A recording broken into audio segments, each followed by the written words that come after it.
Hello cher ami, celui qui va mourir te salue. C'était la salutation des gladiateurs dans le Colisée de Rome. Mais c'est le cas de tout le monde. Mais en attendant, nous avons tant de choses à découvrir. Et aujourd'hui, je voudrais parler de quelque chose d'extraordinaire. Tu sais que nous sommes en relation avec tout. Quand tu as une douleur ou du plaisir dans ton corps, tu es en relation avec ton corps. Quand ton corps est en bonne santé, tranquille, il semble que tu n'en es pas en relation, mais c'est quand même une relation. Tu es en relation avec ce que tu vois. Tu conduis ta voiture, c'est pour ça que tu ne te plantes pas contre un arbre. Parce que tu es en relation. Qu'est-ce que ça veut dire être en relation? Ça veut dire être relié. Ça veut dire ne faire qu'un.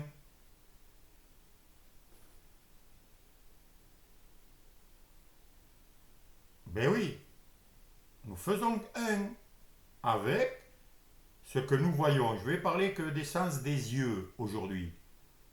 Mais c'est pareil pour tous les autres sens, hein. Et c'est surtout pareil pour le sens intérieur, de l'esprit, du cœur, de la conscience. C'est pareil. Donc, si nous sommes un avec ce que nous voyons, parce que justement nous sommes reliés, eh bien c'est une bonne nouvelle puisque nous pouvons influencer tout. Tout ce que nous voyons dépend de moi, de toi. Alors il y a deux sortes de relations. Il y a la relation hostile et la relation aimable. Le chasseur avec son fusil est en relation avec l'animal. Et il a le pouvoir sur l'animal. Il peut le tuer ou le laisser libre.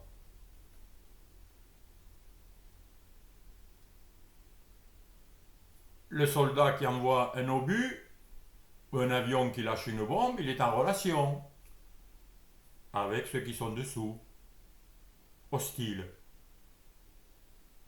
Alors qu'un autre avion de notre pays va envoyer des vivres,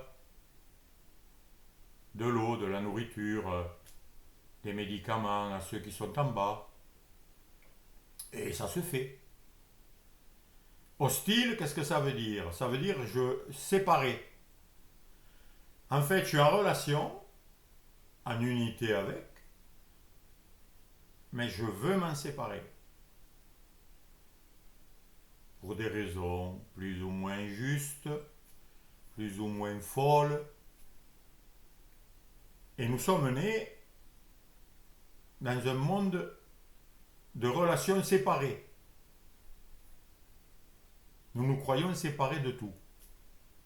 Alors que ce n'est pas vrai. Nous sommes complètement en relation et reliés à tout.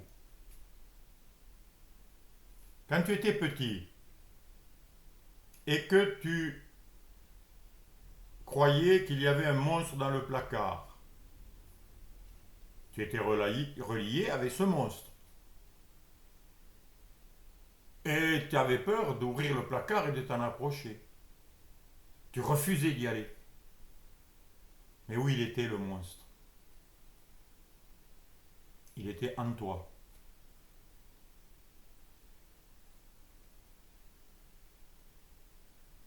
Donc, ce que tu vois à l'extérieur, à partir de ce simple exemple, mais tu peux en trouver d'autres, c'est toi qui donne le sens à ce que tu vois.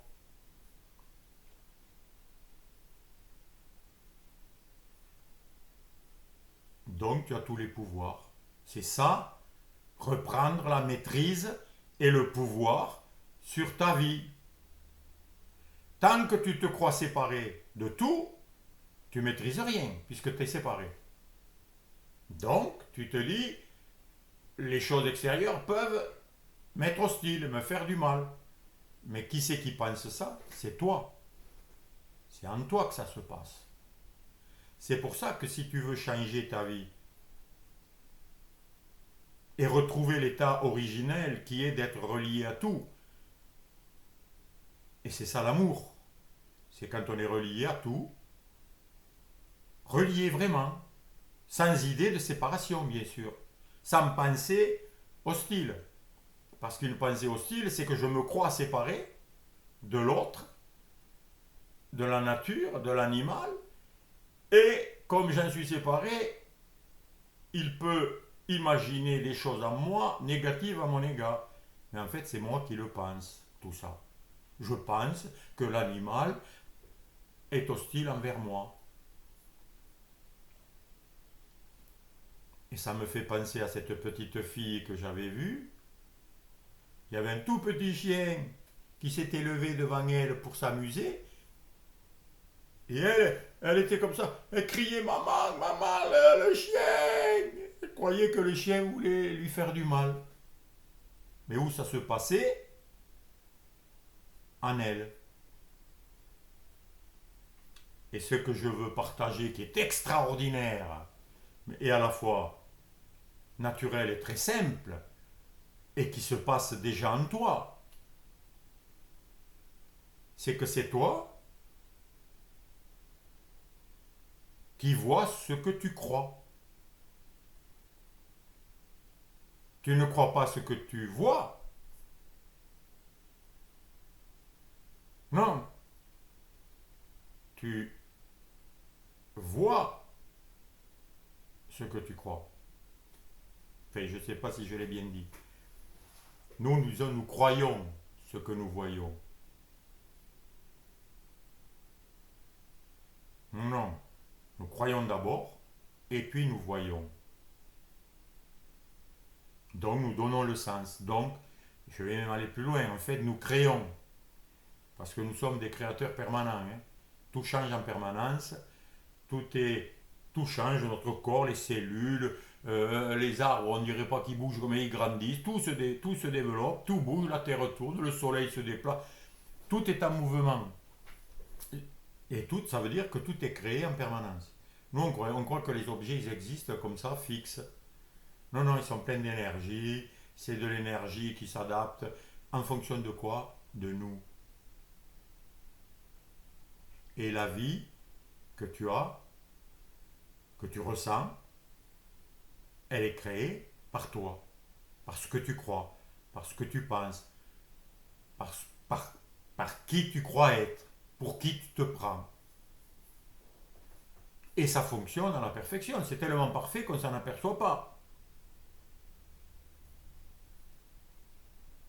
Donc si tu changes ta manière de voir, de penser, de concevoir la vie, eh bien, ton monde intérieur et extérieur va sembler changer, mais en fait, tu ne vas faire que retrouver ton état normal, naturel, d'unité, de relation amoureuse avec tout.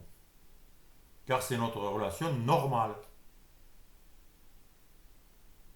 Et quand on aime, quand on est en bonne santé, quand rien ne manque, c'est-à-dire manquer, c'est être séparé de quelque chose, eh bien tout va bien, on est heureux.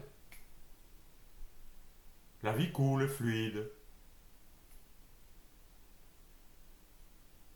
Et donc, il faut prendre conscience de ça.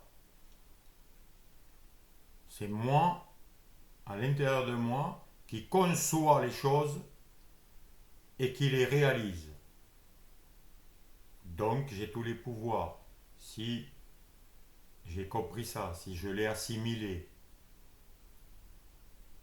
Donc, mon ami, si tu veux plus avoir de problème, eh bien, tu dois éliminer tous les problèmes en toi et les remplacer par l'amour, l'unité, la paix, la joie, la bonne relation, le bon état.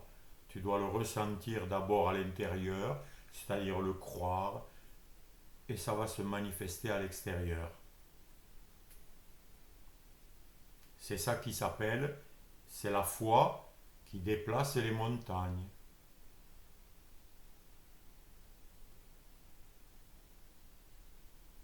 Et je vais te donner un témoignage personnel qui confirme ce que je te dis. Ma fille avait de l'asthme et tous les soirs elle toussait pendant une demi-heure. On a tout fait pour la guérir. Et moi, à l'époque, j'ai fait avec ma connaissance des Écritures et j'ai fait tout ce qu'il fallait. J'ai prié pour elle, j'ai posé les mains, j'ai mis de l'huile, j'ai fait tout ce que j'ai lu qui pouvait être fait pour guérir. Et rien se faisait. Parce que je faisais que copier. Mais en moi, il y avait toujours la maladie. J'y croyais toujours, puisque je l'entendais. Et oui, on est né comme ça. Ce qu'on entend, on y croit. Et on croit que, vu qu'on est séparés, on croit que ça existe indépendamment de nous. Ce qui semble normal dans ce monde. Mais non, c'est l'asile psychiatrique le plus terrible qui soit. Et là, j'étais désespéré. Et j'ai dit à Dieu, ben, tu guéris pas, quoi. Que tout ça, si c'est pas vrai, tout ça, quoi. Et là, j'ai eu une réponse dans mon cœur qui m'a été donnée. C'est souvent quand on est désespéré qu'on a des réponses. Voilà guéri.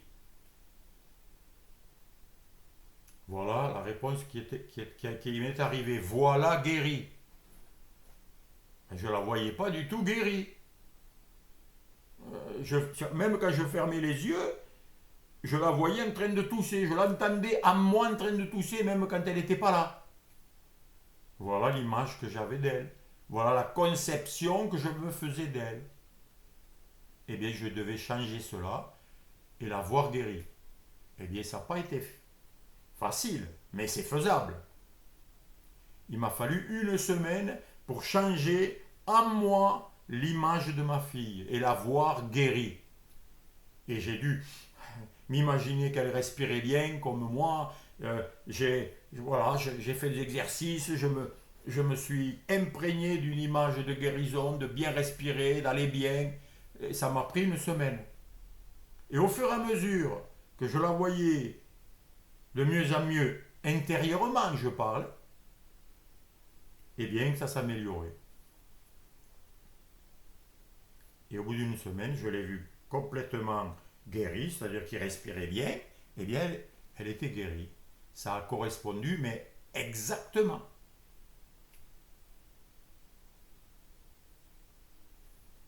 Quelques semaines plus tard, on était en train de manger, tout d'un coup, elle me dit, papa, je m'étouffe, je recommence. Je lui ai dit, regarde-moi, respire avec moi. Respire fort, regarde-moi, tu respires. On s'est envoyé l'image de bonne respiration, ça a disparu de suite. Et elle a été guérie de l'asthme. Alors que l'asthme, il y en a beaucoup qui ne guérissent pas. Hein. Ils naissent avec et il y en a, ils meurent avec. Donc tu vois mon ami, tout se passe en soi. C'est pour ça que c'est en soi qu'il faut convertir ses pensées, sa manière de voir, qu'il faut changer l'idée de séparation par l'idée d'unité, les conflits, la haine par l'amour. Si ce travail n'est pas fait à l'intérieur, s'il n'y a pas ce retournement, eh bien, tu vis toujours une vie de séparé. Et donc de souffrance, de peur, de culpabilité. Se sentir coupable, c'est être coupé de la source, coupé de la vie, condamné. Quand tu es condamné, ça veut dire que tu vas mourir, que tu vas être coupé de tout. Mais tout ça, c'est des conceptions intérieures créées par notre esprit conscient qui a choisi ça, mais qui peut choisir l'unité, la réconciliation, par le pardon, par des pratiques. Bien sûr, il y a beaucoup de manières de changer tout ça à l'intérieur de soi. Mais c'est faisable, puisque c'est notre état naturel. Donc si on a été capable de vivre un état qui n'est pas naturel, qui est difficile, qui mène à des souffrances, à des guerres, à des maladies, à des situations de conflits terribles, ça devrait être plus facile de retrouver notre vraie nature. Alors, avec ces mots encourageants et ces paroles magnifiques, parce que c'est extraordinaire, et je m'applique à le pratiquer chaque fois que je me sens séparé ou en conflit ou avec peur qui peut revenir. Je pratique ce que je te dis. Alors mon ami, bon courage et à bientôt.